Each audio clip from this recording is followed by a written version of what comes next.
IPL इतिहासर अन्यतम सफल दल Kolkata night Riders को लगिला एक जबरदस्त झटका। हाँ दर्शक बंधु, गतकाली आईपीएल रे खेला जाइतिबा 22तम मुकाबिला रे केकेआर तथा आईपीएल इतिहासर सबुठारु दामिका खेलाड़ी मिचेल स्टार्क आहत होइतिबा नै सूचना मिलिछि। तेबे स्टार्क आघात समस्या जदि गंभीर होइथाय ताहले केकेआर पई यह कोनोसी हाई वोल्टेज झटका ठारु कम हेबनी, कारण यह खेलाड़ी उपरे केवल फ्रांचाइजी नुहे तमाम केकेआर रो फैंस माने मध्य बहुत आशा रखिचंती।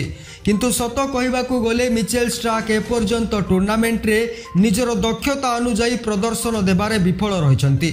ऑस्ट्रेलियार यह अनुभवी तथा स्पीड सुपरस्टार मिचेल स्टार्क को कोलकाता नाइट राइडर्स आईपीएल 2024 रो मिनी ऑक्शन रे 24.75 कोटी टंकार दल रे सामिल करिथिला।